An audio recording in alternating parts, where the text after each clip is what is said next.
नमस्कार मित्रों, अपनी पाठशाला चैनल पर आप सभी का हार्दिक स्वागत है। कैसे हो आप सभी? आशा करता हूँ कि आप सभी स्वस्थ होंगे, मस्त होंगे और निरंतर अपनी पढ़ाई में लगे हुए होंगे। तो मित्रों, मैं हाजिर हूँ फिर से एक नए टॉपिक के साथ में। और आज का अपना टॉपिक होगा भारतीय संविधान सभा, यानी भारतीय संविधान सभा से संबंधित महत्वपूर्ण प्रश्नों की श्रृंखला लेकर के। और मित्रों, आपसे अनुरोध, अगर आप हमारे चैनल पर नए हो तो हमारे चैनल को सब्सक्राइब कीजिए, लाइक कीजिए तथा इस श्रृंखला को अपने मित्रों तक जरूर पहुंचाइए। तो मित्रों, बात करें आज के पहले प्रश्न की। संविधान सभा संविधान सभा की प्रथम बैठक कब हुई? तो आपका सही उत्तर होगा 9 दिसंबर 1946 को।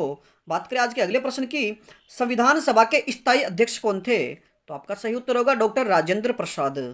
अगला प्रश्न, संविधान सभा के अस्थायी अध्यक्ष कौन बने थे?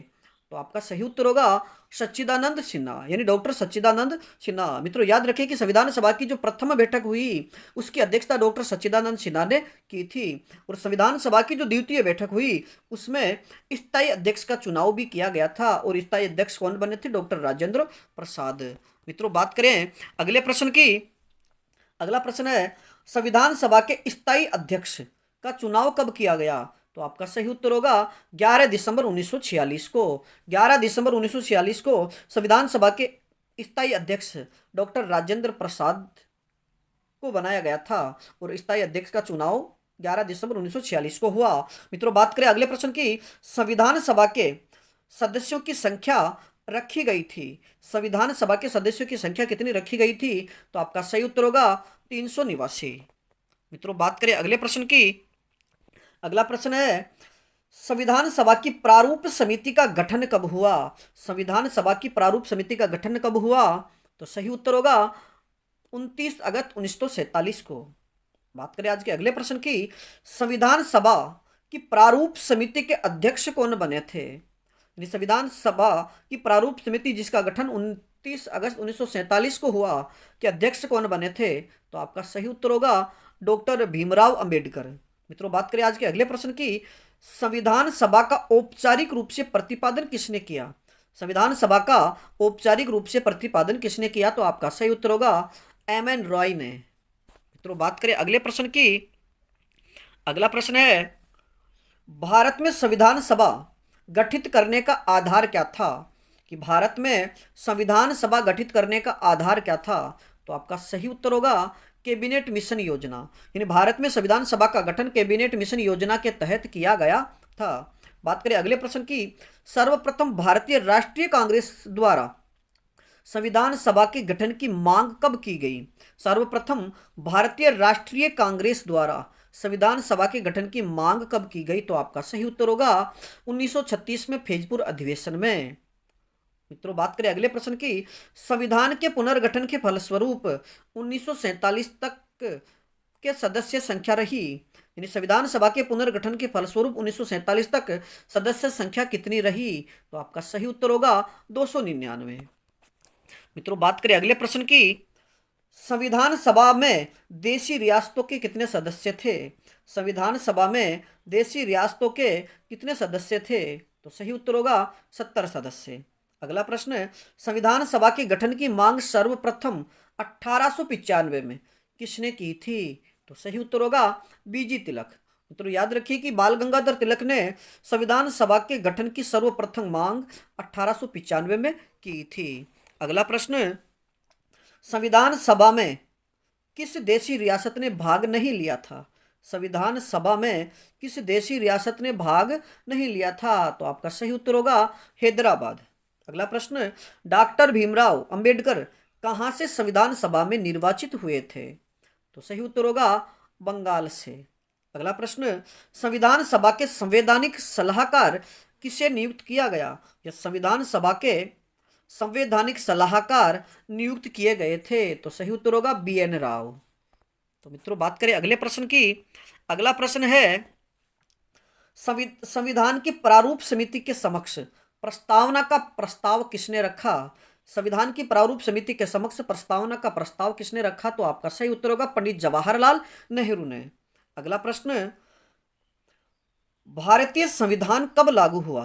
भारतीय संविधान कब लागू हुआ? तो आपका सही उत्तर होगा 26 जनवरी 1950 को। यानी भारतीय संविधान 26 जनवरी 1950 को लागू हुआ।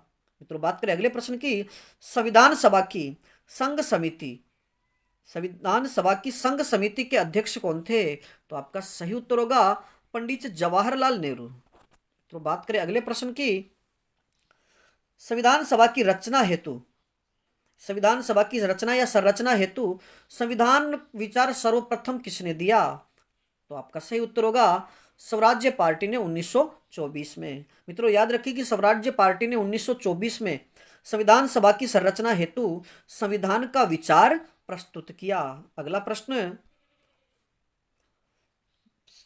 संविधान सभा ने भारत के संविधान को कब स्वीकार किया या संविधान सभा ने भारतीय संविधान को कब स्वीकृत किया या कब अंगीकृत किया? तो आपका सही उत्तर होगा 26 नवंबर 1949 को।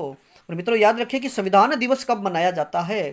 तो आपका सही उत्तर होगा 26 नवंबर को। बात करें अगले प्रश्न की,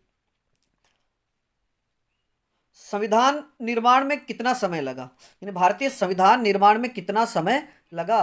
तो आपका सही उत्तर होगा 2 वर्ष 11 माह 17 दिन। यानी भारतीय संविधान निर्माण में 2 वर्ष 11 माह 17 दिन का समय लगा। मित्रों बात करें अगले प्रश्न की, संविधान सभा का चुनाव किस आधार पर हुआ? संविधान सभा का चुनाव किस आधार पर हुआ? तो आपका सही उत्तर होगा वर्गीय मताधिकार के आधार पर। अगला प्रश्न है, संविधान सभा का पहला अधिवेशन कहां पर हुआ? संविधान सभा का पहला अधिवेशन कहां हुआ? तो आपका सही उत्तर होगा दिल्ली में। मित्रों बात करें अगले प्रश्न की, मूल संविधान में कितने अनुच्छेद थे? कि भारतीय मूल संविधान में कितने अनुच्छेद थे? तो आपका सही उत्तर होगा 395 अनुच्छेद। अगला प्रश्न, मूल संविधान में कुल अनुसूचियां कितनी थी? तो आपका सही उत्तर होगा 8 अनुसूचियां। और बात की जाए कि भारतीय संविधान में वर्तमान में कितनी अनुसूचियां हैं, तब आपका उत्तर होगा 12 अनुसूचियां। अगला प्रश्न है, भारतीय संविधान में कितने अध्याय या भाग हैं? तो आपका सही उत्तर होगा 22 भाग। यानी भारतीय संविधान में कुल कितने भाग हैं? तो आपका सही उत्तर होगा 22 भाग। मित्रों बात करें अगले प्रश्न की, नेहरू जी ने उद्देश्य प्रस्ताव कब पेश किया था? पंडित जवाहरलाल नेहरू ने उद्देश्य प्रस्ताव कब पेश किया? तो आपका सही उत्तर होगा 13 दिसंबर 1946 को। अगला प्रश्न, संविधान सभा द्वारा उद्देश्य प्रस्ताव स्वीकार किया गया, यानी संविधान सभा द्वारा जो गांधी जी द्वारा पंडित जवाहरलाल नेहरू द्वारा जो उद्देश्य प्रस्ताव पेश किया गया था 13 दिसंबर 1946 को, तो उसे कब स्वीकार किया? तो आपका सही उत्तर होगा 22 जनवरी 1947 को। मित्रों बात करें अगले प्रश्न की, संविधान सभा के सदस्यों के अंतिम रूप से हस्ताक्षर किया, यानी संविधान पर संविधान सभा के सदस्यों ने अंतिम रूप से हस्ताक्षर कब किया? तो आपका सही उत्तर होगा 24 जनवरी 1950 को। अगला प्रश्न, संविधान सभा की संचालन समिति के अध्यक्ष कौन थे? संविधान सभा की संचालन समिति के अध्यक्ष कौन थे? तो सही उत्तर होगा डॉक्टर राजेंद्र प्रसाद। अगला प्रश्न है, संविधान के प्रारूप पर कितने दिन बहस हुई? संविधान के प्रारूप पर कितने दिन बहस हुई? तो आपका सही उत्तर होगा 114 दिन। मित्रों बात करें अगले प्रश्न की, भारतीय संविधान में कुल कितने अधिवेशन हुए? भारतीय संविधान सभा के कुल कितने अधिवेशन हुए? तो आपका सही उत्तर होगा 11 अधिवेशन। अगला प्रश्न, संविधान सभा को भारतीय संसद में कब परिवर्तित किया गया? संविधान सभा को भारतीय संसद में कब परिवर्तित किया गया? तो आपका सही उत्तर होगा 24 जनवरी 1950 को। अगला प्रश्न, संविधान सभा द्वारा भारतीय राष्ट्रीय ध्वज को कब मान्यता दी गई? तो आपका सही उत्तर होगा 22 जुलाई 1947 को। संविधान सभा द्वारा भारतीय राष्ट्रीय ध्वज को कब मान्यता दी गई? तो आपका सही उत्तर होगा 22 जुलाई 1947 को। मित्रों बात करें अगले प्रश्न की, राष्ट्रीय प्रतीक को आधिकारिक रूप से कब मान्यता दी गई? राष्ट्रीय प्रतीक यानी सारनाथ का स्तंभ, अशोक स्तंभ जिसको बोलते हैं, राष्ट्रीय स्तंभ प्रतीक को आधिकारिक रूप से कब मान्यता दी गई? तो आपका सही उत्तर होगा 26 जनवरी 1950 को। मित्रों बात करें अगले प्रश्न की, राष्ट्रगान को आधिकारिक मान्यता कब मिली?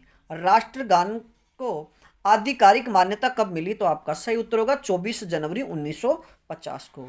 अगला प्रश्न, संविधान का प्रथम वाचन कब हुआ? तो आपका सही उत्तर होगा 4 नवंबर 1948 से 9 नवंबर 1948 तक। यानी संविधान के 3 वाचन हुए, उनमें से जो प्रथम वाचन है वह 4 नवंबर 1948 से 9 नवंबर 1948 तक हुआ। मित्रों, बात करें अगला प्रश्न, संविधान का दूसरा वाचन कब हुआ? तो आपका सही उत्तर होगा 15 नवंबर 1948 से 17 अक्टूबर 1949 तक। मित्रों, याद रखिए, प्रश्न पूछा जाता है कि भारतीय संविधान के जो 3 वाचन हुए उनमें से सबसे बड़ा वाचन कौन सा था?